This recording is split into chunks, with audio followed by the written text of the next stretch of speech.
way that Labour is currently surviving is by massaging and manipulating the figures. And this is what I think is fundamentally at the heart of why Labour will fail. And the sooner the better. Get some growth. If we don't get some growth, then people really are going to start to suffer. So you have to have a responsible attitude to say, we're going to make sure that every citizen of the UK has got a basic income which is enough for them to survive on and to get by on. It's not just the nanny state, it is the granny state, it is the mummy state, it is the daddy state. It does everything for everybody, so people don't need to do anything for themselves. And I wonder whether or not it's not a more fundamental problem than that people have now reached a level of affluence whereby children are just a nuisance. Hello and welcome to the Reform Party podcast. This week, Ken and I thought we would do a little bit of an analysis on the budget. We've all had time to let the detail of Rachel Reeves' announcement settle in now and sink in, and had some time perhaps to go over the detail. She gave a long speech that really was very, very lacking in detail, to my mind, until right at the end. And of course, in order to get the full detail from the budget, you have to actually read the budget paper that the government released, and you can read that online. And of course, there have been other commentaries on the budget, such as released by the OBR. And if we've been following the story, we know what happened with that. So, Ken, we've had now just over a week to have a think about those announcements that Rachel Reeves made in the budget. What are your thoughts about it? Well, my initial thoughts are, you say that all the information was released, but that red book which goes alongside the budget, I wonder how many people actually ever read it. What tends to happen is that some people from the media, newspapers and so on, are commissioned to read it and give their analysis of it. But I'm not sure there's very many people who actually read the thing raw, if you like. Yeah, I mean, I thought it was a dreadful budget. I mean, I thought that the last one was even worse. But this one makes no attempt to do anything for growth. And as you say, she lied in order to hide what she was really doing, because what she was doing was building up a piggy bank of taxpayers' money that she is going to spend in the future, presumably mainly on welfare. Yes, and I think that has actually been, it's very, very serious that she's done this, because she has misled the people of the UK. She's misled the citizens of the UK who pay their taxes and who are led to believe by that pre-budget speech, the Cheerios speech that she gave just a few weeks beforehand, that there was a more significant black hole than she had identified, or the black hole had grown. And this meant that this 20 to 40 billion pound black hole now needed to be filled with further tax rises, when in fact we know that the OBR said that there was a 4.2 billion surplus before those policy measures due to what she'd implemented last year. So it was incredibly hypocritical and very, very misleading. And I think this story needs to still hit the headlines. What I often feel very annoyed about is when journalists find a story, they dig up some of the detail, they analyze the facts, but then it takes second, third page in those period, either the daily papers, broadsheets, or tabloids, as we move on to some other piece of news. It's kind of not news anymore. But actually, this is really important for our democracy. We need to be able to know that we can trust what the Chancellor says. And even her phrase, we're asking people to contribute more. This is a very misleading statement. She is not asking us. She is enforcing this upon us. She's telling us the fact that she's frozen those income tax thresholds. That's not something we have any choice over. That's not asking me to contribute a little bit more through my tax bill at the end of the year when I put in my tax return. She's not asking for a contribution. She's telling me I have to make that contribution. We both know that nobody is invited to pay tax. You're compelled to pay tax. There's no question about it. If you don't pay it, you'll end up in jail. So you're not being asked to pay anything. You're being told to pay. That's absolutely clear. Now, the only thing I would say, two things really. First of all, we're never going to get her on this because it's too complicated. Even I started to struggle with the black holes and what she said and the different speeches and so on. It's not clear enough of a lie forever to be caught out in it. I don't think so. I mean, that's just my view. I don't think she's going to go on this.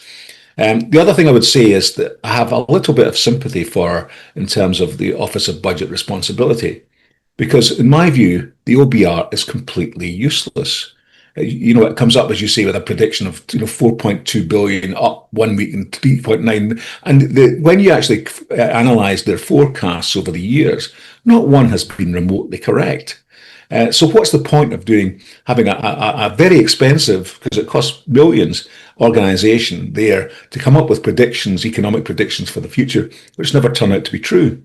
Well, my view is completely in alignment with that, Ken. I agree. I think we should abolish the OBR. It was set up by George Osborne as I feel, a very political measure to sort of demonstrate checks and balances. And that he and David Cameron were running the economy correctly, because of course this was at the time when we had a coalition government. So they presumably had something to prove to their coalition partners that they were doing everything, correctly and above board. And so this third party is brought in and established to be able to say, oh, yes, guys, you're doing a great job, fantastic. But that's surely the job of the Treasury. Why on earth do we have a Treasury department and have an OBR? And I wonder to what extent the civil servants of the Treasury have been rather undermined and their roles have been minimised because of the OBR. And yet the Treasury is a government department. And if we go back to utilising the Treasury, they should be the ones who are actually looking at these figures and analysing the figures and doing the predictions. It shouldn't, in my view, fall into what is yet another government quango that costs a huge amount of money to run. And as you say, is inerringly inaccurate. It's always inaccurate about the predictions and about costings. Rachel could say in response to our criticism, well, it doesn't mean anything. We knew it wasn't. None of the figures were going to be right anyway, so we might as well just do what we wanted to do. And what we wanted to do was to tax people more. Of course, you might say that, but that is not a way to run a country. As you well know, you have to have data. If you don't have the data, and surely in this day, or this era of AI and computerization, we must be able to gather data. And in fact, this is one of the things that I really respect about Zia Youssef, is that he in Reform is one of the key people who understands the power and the importance of numbers, numerical data. If we do not have that numerical data, how on earth can we decide on policy? It's impossible. We have to understand the data. So therefore, not having the data, as you say, these operations, these departments, these organizations cost the taxpayer millions of pounds a year, possibly billions to run. And therefore, surely we can expect them to create and find and analyze and understand the data and present the data correctly. One of the problems is, of course, that there is a lot of cloak and mirrors that goes on in national politics when it comes to the numbers, when it comes to the finances. Even Rachel Reeves's fiscal rules that she reworked last year, effectively what they did was to capitalize the revenue debt. So effectively, she moved revenue debt into capitalization, which has a whole different set of parameters around it.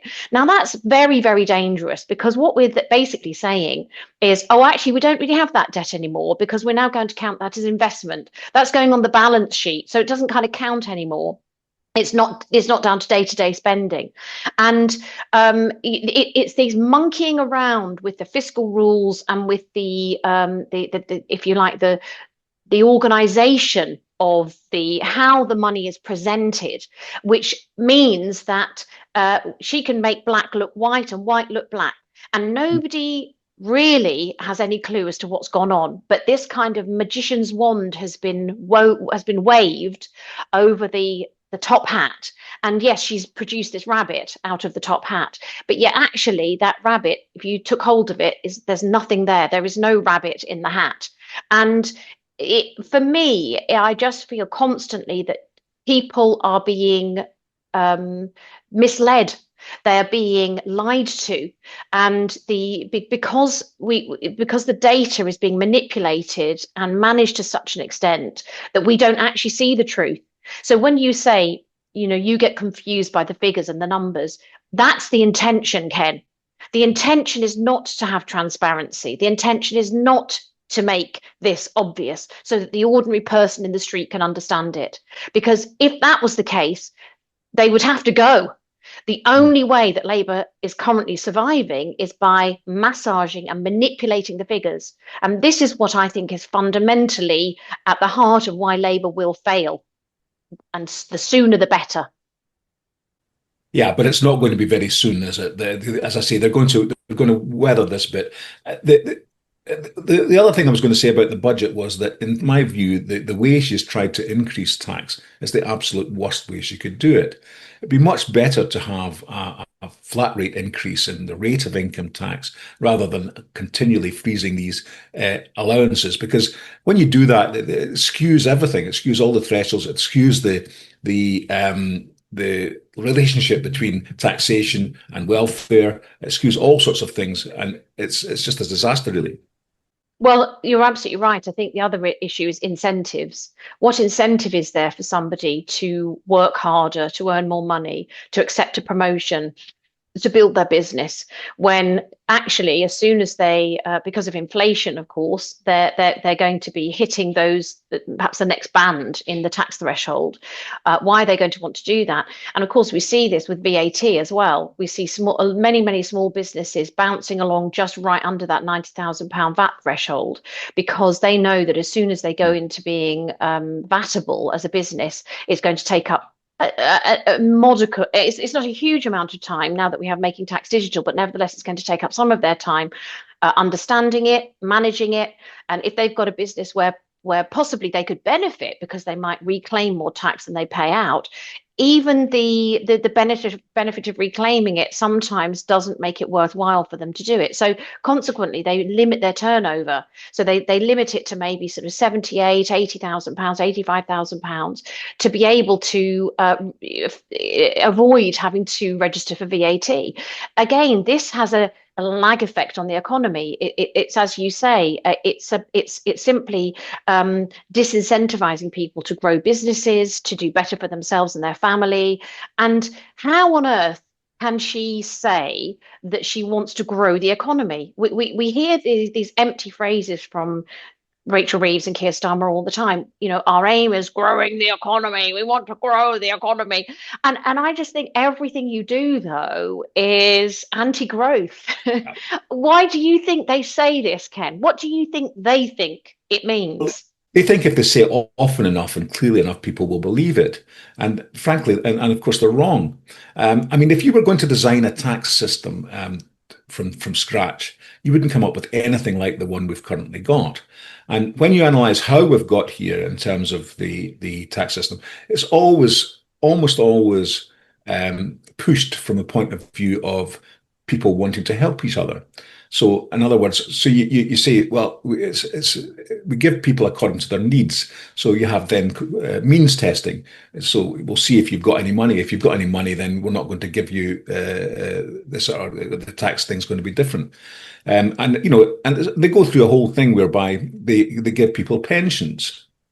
And so they allocate pensions to people. And then at the end, they say, but just a minute, some people get cold in the winter, so we'll give a winter fuel allowance. If you actually analyze that process, think through, it makes no sense. Why not just give a bit more on the pension if that's what you want to do? But everything then becomes means tested. It becomes more and more convoluted and complicated. And so you end up that I think that it's thousands of pages of taxation legislation that anybody dealing with tax has got to work through. Yes, that's very true. And of course, again, I would go back to the base point, which is incentives. How are we incentivizing people to do what we would like them to do? Because the citizens of the UK are the UK's biggest asset. It's not buildings, it's not land, it's not our amazing science and technology industry. It's not our, amazing Royal Mail. We can criticize all of these aspects. I'm sure we'll get people writing and saying, "What, Wendy? How dare you say the Royal Mail is so great?" I mean, because obviously, we know about the whole awful situation with the post office Yeah. scandal, et cetera, et cetera, et cetera. But many people would say there's lots of great things about Britain. For me, what's the great thing about Britain is the people who live here. It's the great British citizen who as as reform would call them, we are alarm clock Britain. We set our alarm clocks, we get up, we work hard, we bring home the dough for our family, and we contribute to our homes, our families, our local communities. This is the bread and butter. This is the British citizen, whatever nationality they've come from. But it's that attitude, it's that hardworking, contributive attitude that really sets us apart, I think, from so many other countries. And yet we are being penalized left, right, and centre. And as you say, the fiscal drag that freezing these tax layers is going to Threshold. have, thresholds, that's right, is very, very damaging. And of course, she's introducing additional taxes to landlords and investors, and on dividend tax, etc., and even on inheritance. What I bring this always back down to is, what impact is this going to have on people's behavior? Because growth comes from people's behavior. Growth comes from people doing things differently. Growth is not driven by Amazon. It's not driven by Shell. It's not driven by big retail conglomerates. They're part of it. But 99% of businesses in the UK are small and medium enterprises. It's driven by people who live down your street, who are mechanics, who are plumbers, who are hairdressers. It's driven by people who live next door to you, who are builders, who are teachers. Maybe they have a small tutorial business. They might be driving instructors. These are the people who drive the economy, and yet we are disincentivizing them terribly every single year. Well, should I say for the last 2 years, but even prior to that, under the Conservative government, these people were disincentivized. Now, Ken, something you mentioned before we came on the podcast was about welfare. So, of course, one of the reasons, of course, that we now know why Reeves wants to freeze those thresholds, to increase the tax take, which by many accounts she's not going to be able to do because of the Laffer curve. It's the actual tax take is potentially going to actually diminish, not increase. But we now understand that she wants to give much greater welfare benefits. They've obviously removed the two-child benefit cap as well. What are your thoughts about that approach, and what should a reform government do with regard to welfare benefits?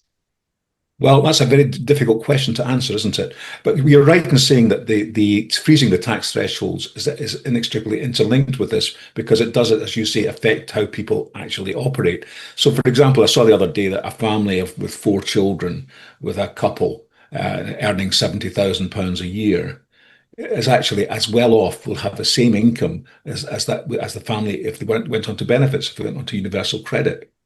Now no. You then say, well, where is the impetus for anybody to work and to continue to work under those circumstances when they can get the same money for doing nothing? There was an article in the Telegraph last week about a woman who'd got mild anxiety. I don't know, did you see it? I did. I read it. But it's a great article because it makes the points absolutely about where the incentives are, and the problem is that in terms of globally now, we are now in a situation where we can't afford to get any poorer. We have to get some growth. If we don't get some growth, then people really are going to start to suffer. Well, Now, and also, Ken, we can see the number of young people who are emigrating away from the UK. They're moving. We can see that, our GDP per capita is on a downward trajectory consistently. And I think there is a general hopelessness and a kind of malaise that's beginning to settle in. And I think that when Labour were voted in, when they became the government, I think a lot of people had a lot of hope, misplaced hope in my view, but nevertheless they had a lot of hope at that time that things were going to change. But clearly what we've seen is gradual, subtle, but nevertheless definite breaches of their manifesto promises. They declared they weren't going to put up national insurance. There were no caveats that, but we might do it via a different route. We were not going to increase national insurance, full stop. Well, they have. They were not going to increase taxes on working people. Well, again, you see, this is what I mean about the way that she has manipulated the financial methodology. She hasn't directly put up taxes, which, as you say, would be far fairer to actually add 1p or 2p on everybody's income Yeah. tax level. But in fact, what she's done is she's frozen the thresholds. Now, if people don't understand what impact that has, it's called fiscal drag, because what it does is it kind of drags you as over the next 3, 4, 5 years, your income is likely to go up due to inflation. But of course, if we don't have any inflation, then everyone will be okay. But as we know, the Bank of England relies on inflation. We're in a fiat economy, and we have to have some inflation in order to continue to exist. We can't exist without inflation. There has to be some inflation. So that's why the Bank of England targets 2%. We're double that. I think it's about 3.8% at the moment. So therefore, everybody is going to have an inflated income. Of Mm. course, goods and services are also going to be subject to inflation. So your outgoings are going to continue to rise. It doesn't mean you've got any more money in your pocket. But if you're then taken from the lower earnings level up to the higher earnings level, there's going to be a significant amount of your income that is now taxed at 40% rather than 20%. So you're also going to have a cut in your pay packet effectively at the end of the month. So even though you think on paper, oh, I'm earning more, well, sorry, you're not. You're earning less because you're being taxed more, and everything else has gone up in price as well. Yeah. It's what George Orwell called doublespeak. And I think if you haven't read 1984, or you haven't read it recently, read it. It's it's what's happening right now, Ken. We're in 1984. Yeah, you're absolutely right. It's exactly what's happening. But just go back to the question you asked originally on welfare. There's a fundamental problem with welfare, I think. And the problem is this, that once you've given somebody something, it's very difficult to take it back. I briefly mentioned winter fuel allowance, the kerfuffle that there was about taking a small amount of money back, having given it to people, even though the policy itself made no sense whatsoever and, was completely wrong. You can't change it. Once you've done it, it's almost politically, it's almost impossible to change. And underlying that is the basic premise that's behind welfare, which is that welfare is given to people because they need it. So what you're saying is that somebody needs something. If somebody needs something and is a citizen of the UK, then we give them it. So if they need more money, if they need whatever it is, if they need it, something for their children, whatever, we give it to them. And so welfare is based on need. Now, to my mind, I think as long as that's going to be the case, and you therefore have to have all the paraphernalia around establishing that need and then satisfying it, you're never going to get anywhere because it's always going to be increase and increase and increase. Everybody can add on some extra thing that they need. Now, in my view, you have to. This goes back to the tax system. So, what we should have, and if reform were ever to get in, what I would suggest that we did was start from scratch again. Say, right, let's look at taxation rationally and sensibly and see what money do we need to bring in each year? How are we going to get it? What would be a fair way of extracting it from the population? And now you then might say, okay, the people, they hear a lot about broadest shoulders. The people with the broadest shoulders should pay more. Well, that's an argument for that. But so you analyze the whole thing, work out what tax we should, and then you start a new system entirely from scratch, and you just establish it. And as you say, Zia's got all the data. It wouldn't be so hard to do. You just wipe away all previous taxation legislation at a stroke and start again. Now, similarly with welfare, I think you have to do something similar. And I think, to my mind, it should be done on the basis of people's rights. And this brings me to a subject which is always going to get a lot of flack. But at the moment, as I say, it's done on the basis that somebody needs something, so they get it because they need it. Well, I would turn it around and say people should get it because they have a right to it. Now, the one way you could do it, and a much simpler and fairer way, would be to say, as a British citizen, you have a right to whatever. Now, and then, so what you need to do is to give people sufficient income that they're not going to starve, because as soon as you withdraw welfare and babies start dying, it's not good headlines.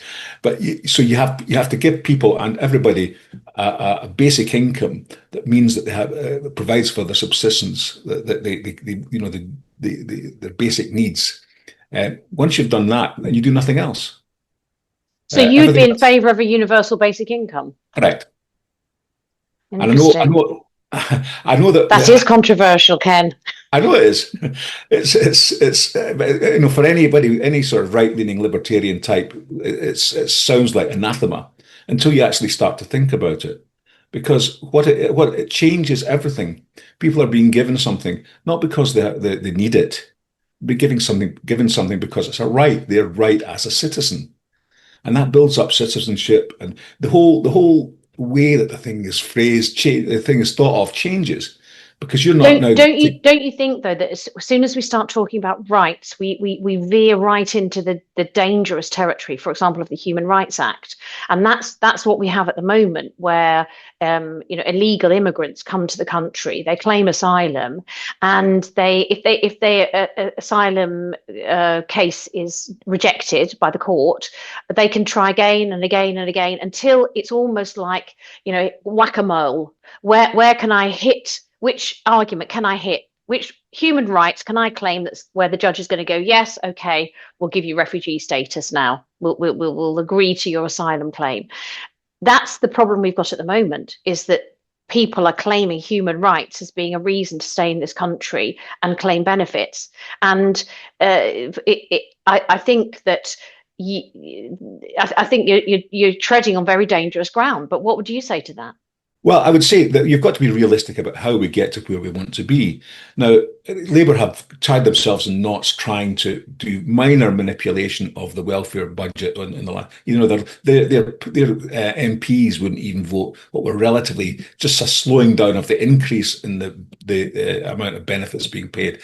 So there's no way we're going to get from that to not paying anybody anything, is there? So you have to have a much better plan than that.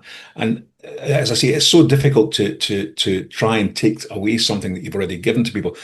The easier way to do it, and you're mentioning about foreign nationals coming in. Well, foreign nationals are not citizens of the UK, so they wouldn't get a basic income.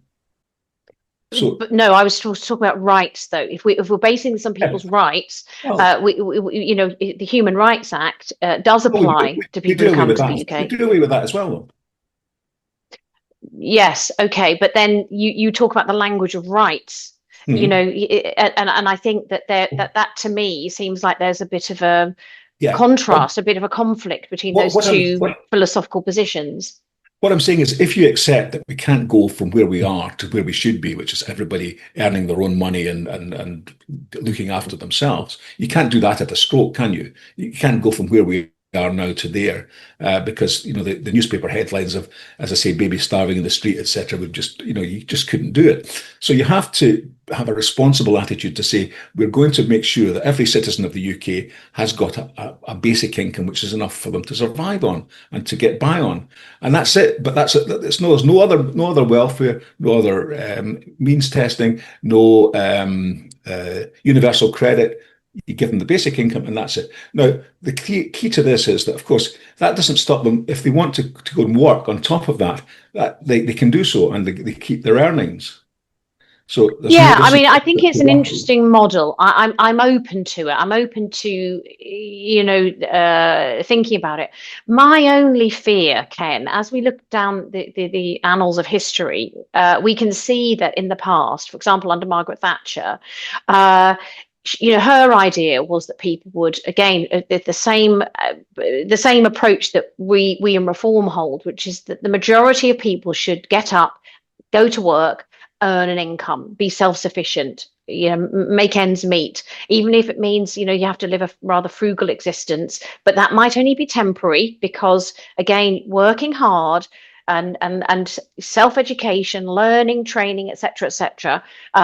Very often these days, if you can go into an employer and prove your worth, that employer will not want to get rid of you. If you can demonstrate value to their business, to their services or goods, whatever they're producing, employers are not stupid. I'm an employer. I know when I see a good member of staff, I want to keep them, and I'm happy to pay a little bit over the odds, in fact, to keep my staff if they're good and if they're contributing to the business.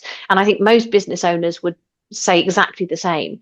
The issue you often have is people who basically can't be bothered. They don't care because there is this option, which is, well, I'm only on minimum wage. Actually, I could probably earn as much if I'm on benefits. You have people coming along for job interviews who are not particularly committed, and we've had members of staff come and go, and you can almost tell from day one they're not even sure if they really want to work for them is just a kind of another one of the many options on the table. Benefit is one, and there's various other things that they could be doing. So the imperative to work has been lost. But going back to Margaret Thatcher, she introduced some fairly simple, non-means tested benefits, also some others that were more means tested, such as housing benefit.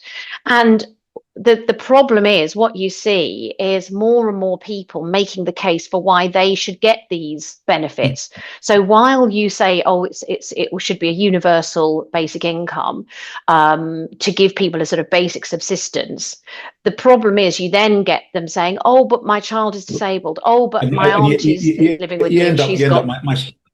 You end up in a situation where you've got, my son's got ADHD, so he needs a taxi to school. And that's the end, and that will never. Once you start going in that direction, it never ends because Exactly. the need is always going to be there.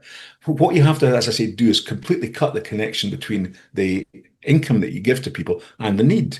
And what that does is it completely redefines the relationship between the individual and the state. So it's no longer the state's duty to look after you, Wendy. It's But Wendy's surely duty. UBI is coming from the state. That is It state. is, but it's coming to you as your right as a citizen, not because you need it, not because we're asking you to demonstrate that you need it. So Okay, but still, what about somebody who, we're just going to play devil's advocate here. What about yeah, do somebody who, for example, lives in London? right. So they have to pay £1,000 a month rent in a very, very small. In fact, that's probably far too little for London rent, isn't it? Let's say £2,000 a month rent. So you give them UBI, Yeah. which is say £3,000 a month. But they're Oh no, no. all the. UBI will be much smaller than that. Well, how is somebody going to pay their rent in London then? Well, they're not. They'll have to move. Okay. So you have the market working again. Simple. Yes. But as I say, Okay, the key is you've won me over. I'm going to have to come up with some more questions because I need to think this through more clearly. I can see the attraction of it. I can really see the attraction of it. I think the challenge is going to be to persuade people that this is a sustainable model because what I mean, of course, what we have at the moment is highly unsustainable. The model we have of benefits, correct. and we've had successive MPs and ministers trying to address it. Lots of historical cases and situations where we've had ministers addressing, making an announcement in the House of Commons, right? One of the things we're going to do is going to reform welfare. We're going to make it attractive to work again, etc., etc. And it just doesn't happen, and it gets worse and worse and worse. I think one of the big challenges and one of the big issues, and I suspect that this would have to happen over a couple of terms. I don't think we're going to make all the changes that we need as a reform government in one term. It's going to be impossible to do it. Is we have to address some of the core issues, the foundational issues within society first. I do believe that were we to become much stricter about legal migration, legal immigration, and of course completely stop illegal immigration, if we could do those two things, plus if we could freeze net zero, absolutely completely stop net zero, I suspect that those two things alone would hugely help growth. The economy, yeah. That would hugely help the economy. I So agree with you therefore entirely. welfare would then become a slightly less of an issue. Still, it is going to be an issue, but the actual impact on the welfare bill is going to be less of an issue. Of course, you've still got the underlying huge issue that is very rarely discussed is demographics, because although people might come in and out of the UK, many of them are of working age. What we do not see changing rapidly is the birthing rate. And this, of course, is a huge problem for the UK. Really, however much immigration we have, we're not having enough babies. So therefore, that sort of bump in the population. I think the median age in the UK population is about 54. In 12 years' time, those people are going to be heading for their pension, their government pension, and we're going to have this huge bump in the demographic chart of people now being eligible for their government pension. I think that is something that we should be looking at far, far more acutely, because that is going to impact us as much as the current levels of immigration do if we do not address it soon.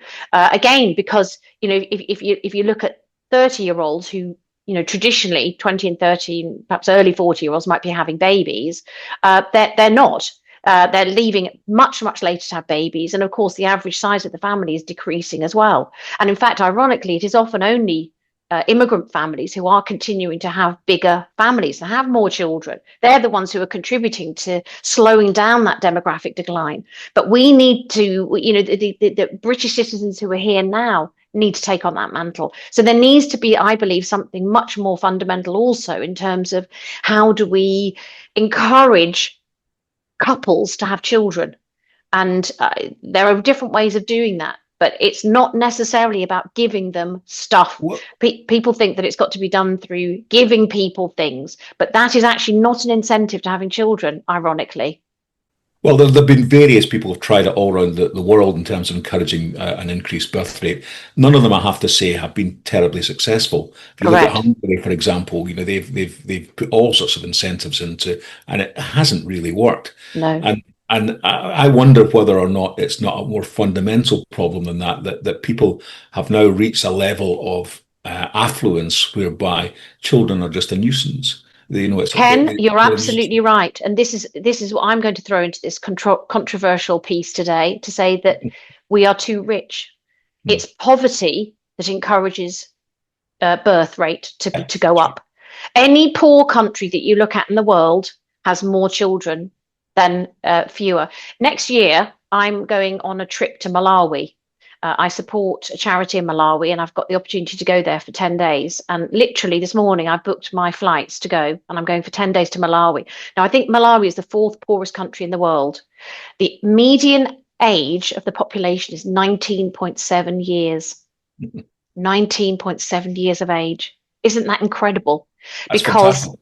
it is fantastic. They have got such, again, they probably don't realize. And of course, it's a country that is, bereft of resources and good governance. And, there's huge amounts of corruption, and they're going through a terrible fuel crisis at the moment. And it's awful. And I know I'm warned it's going to be a shock, both arriving and leaving. I will feel huge amount of emotion, and I'm going to be doing some YouTube videos about it and sharing what I've learned and sharing my thoughts. But for me, it's so interesting looking at some of these poor African nations, but actually what they have is a high birth rate. They need to have a high birth rate because they know some of their children are going to die in childbirth or die in childhood. So therefore, for them, the critical thing is to create and to produce children. Of course, there might be other reasons. They don't have access to contraception, etc., etc., etc., other social pressures and so on.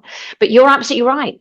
The wealthier the West has become, the more we have decreased our desire to have children. Yeah. And therefore, is this even something that we can necessarily stop? I'm not sure it is. I'm not sure it isn't, and which is why when people say about immigration and they say, immigration is a bad thing, I don't agree. I think in terms of the demographics that we've got, immigration is absolutely vital. It's What's necessary. We have to It's have some absolutely levels necessary. of immigration. We do. Yeah, We it's just need the right. vital. We need the right people, though. Some of you Exactly. Malawians might be the ones, but we need to have Yes. we need to have the right people coming in, and that's where we're falling down, is that we don't have the right people coming in. We have, well, you know why. Yeah. Well, you see, the other argument I would also put is, and Thomas Sowell, who is an American economist, has written brilliantly actually about many of these different matters. He postulates the idea that immigration would be fine if, when those migrants came to the country, whichever countries is America, Britain, wherever, they didn't take anything from the state. So Hmm. if, for example, they came across and they were completely self-sufficient, they earned their way, they competed for jobs like everybody else, they didn't have any benefits of any kind, and the only way they could live here would be by contributing, Yeah. earning, working, serving, there would be much, much less resistance, I think. Because in the past, when I was growing up in the 70s, I had a lot of friends who came from India, Hmm. Pakistan, Uganda? Africa. Yes, exactly. Ghana, Jamaica. Well, When they arrived in the UK, they knew that they weren't going to have anything. They had to start from scratch, and they worked incredibly hard. And it was a sort of bit of a joke, wasn't it? A running joke about your corner shop is run by Mr. Patel. But Mr. Patel was getting up at 6 o'clock, 5 o'clock in the morning to sort out the newspapers. Then the milk boy would come at 6 o'clock. He would work all hours of the day or night to feed his family, to work hard. These Mr. Patels up and down the country, and many of whom I've spoken to actually, because I used to have a job selling to corner shops, believe it or not. I used to sell sweets to corner shops. I had to phone them up every week for their order. These people are vital to the economy of the UK. And I think it's very important that we differentiate. We are not talking. This is not about not having immigration in the UK. You're absolutely right, Ken. We've got to have migration, but it's the type of people who are Well, coming to the if you UK that take, I matters. mentioned, a couple of times the Ugandan Asians. I'm old enough to remember when in the 70s that Idi Amin kicked all the Indians out of Uganda, basically. And there was at one point there was a boatload of them, and the boat had to virtually sail around the UK because it couldn't find a port where people would let it dock to let these people off the boat and into the country. Now, having arrived like that with nothing other, just the clothes they stood up in, virtually every one of them's a millionaire now that came on that boat. It's astonishing. Now, these people have contributed massively to the UK over the years in that period of time, and what we need is more people like that. Yeah. And I'm not saying how you identify them, but but certainly Well, having I think no. it's by not providing for them when they first arrive. It's by making it clear, if you come at your own risk. You might have to sleep. You might be homeless. You will not have accommodation. You will not have food. You're not going to have the basics provided. We are not going to give that to you. You can still come, but please be aware it's going to be incredibly tough. But you can come. And to me, that's where the argument needs to be, is that it's not so much about immigration. It's about what we are doing, how much it's costing the state to process, to manage, to house, to feed, to clothe immigrants who come here and rightly cannot work. I do not agree with the policy that was put forward, I think, by the Lib Dems on Question Time. Daisy Goodwin put it forward. Is Daisy Goodwin? Daisy, the deputy leader, anyway. She said about that we should give them the right to work. No, we shouldn't give them the right to work. They haven't got the right to be here. They haven't got the right to work. And as soon as you give them the right to work, you give them far more resources. And actually, this is dangerous, because you are then setting those people who do not have legal status to remain against people who are British citizens fighting for probably similar jobs.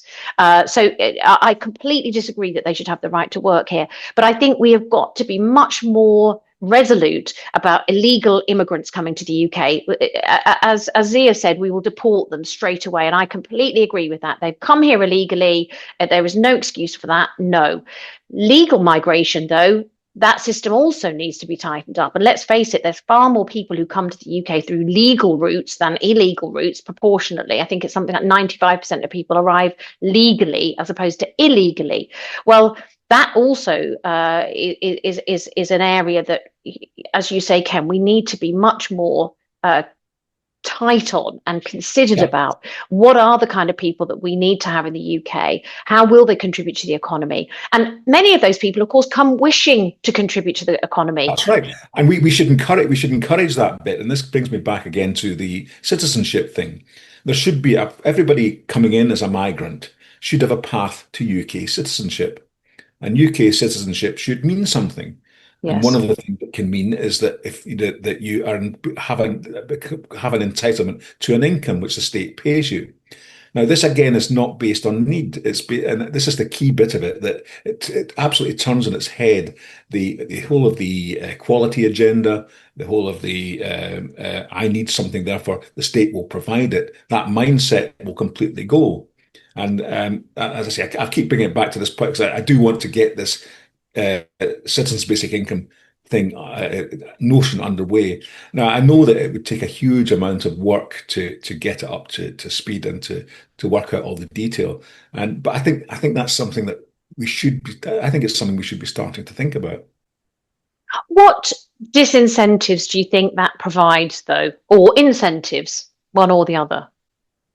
Well, it provides huge incentives because, as I say, what it doesn't is because it's not means tested and because it's not used in terms of calculations, you're free to go and add on to it as much as you want. So that liberates the whole of the economy, whereby people say, "Well, okay, I've got my £5,000 a year, whatever figure it comes out at that is the state gives me. That's mine. So I know that I won't, I'll have enough food for the week.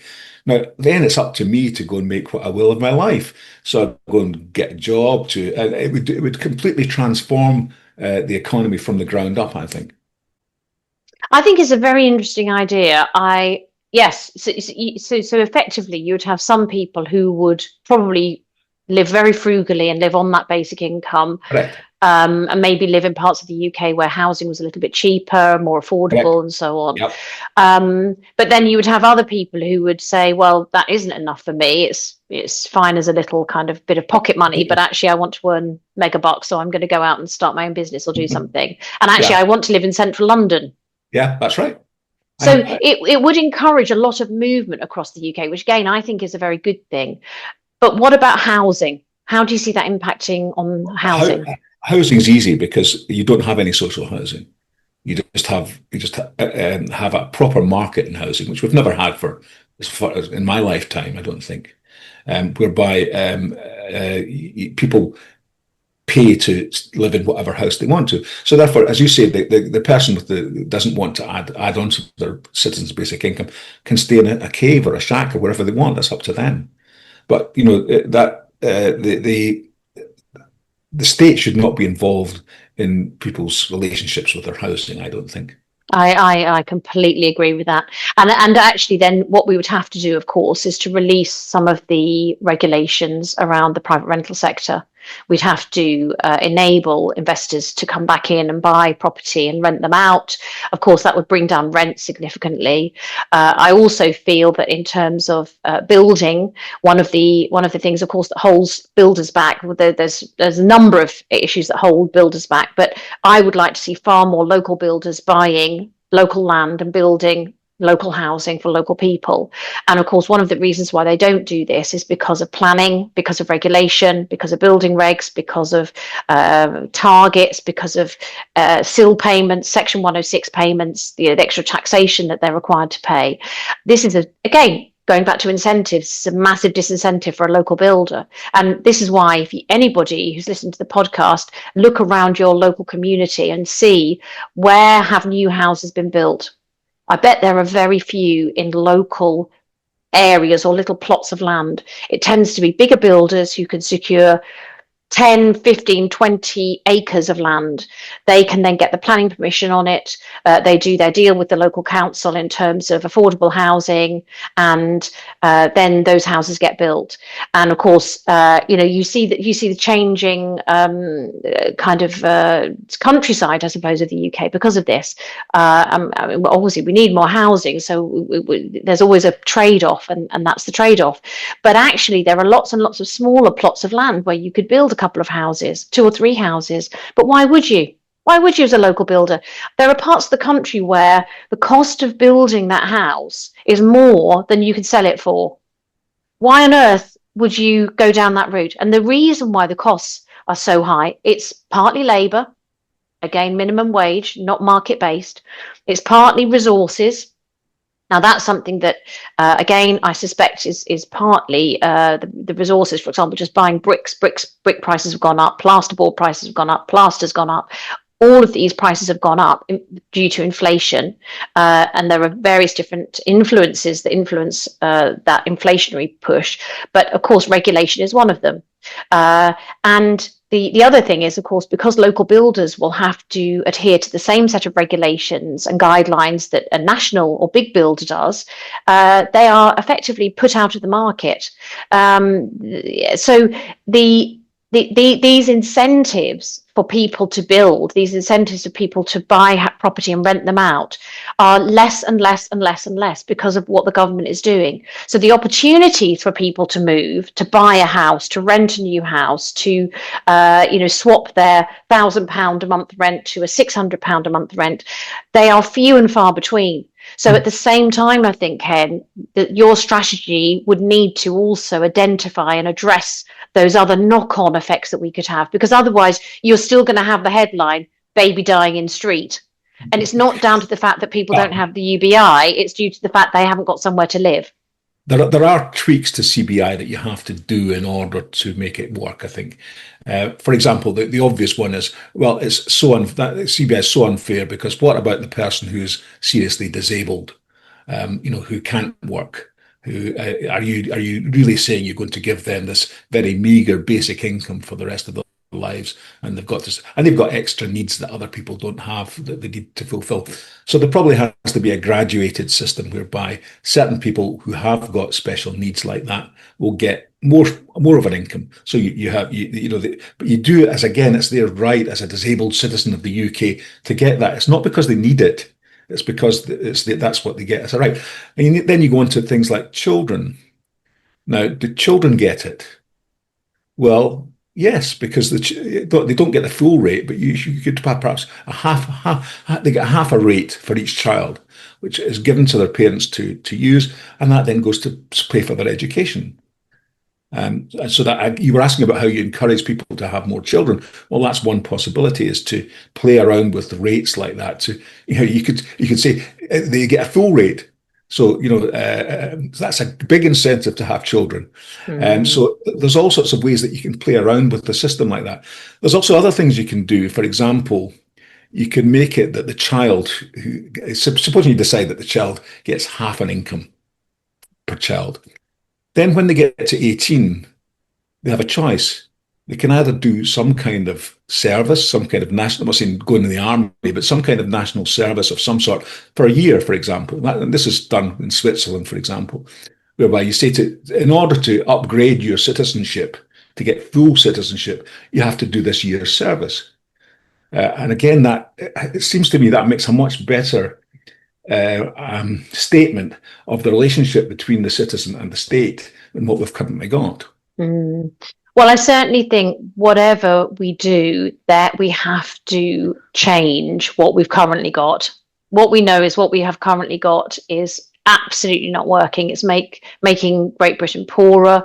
It's disincentivizing people from working. And the other aspect that actually bothers me as well is the fact that the bigger the state becomes, the more it disempowers the charitable sector, the church. There are other implications when the state grows to be such a large behemoth, where it's not just the nanny state, it is the granny state, it is the mummy state, it is the daddy state. It does everything for everybody, so people don't need to do anything for themselves. But it also disenfranchises charitable organisations. I absolutely agree with you, Wendy. I mean, it seems to me that the charitable act is one of the best things that anybody can ever do.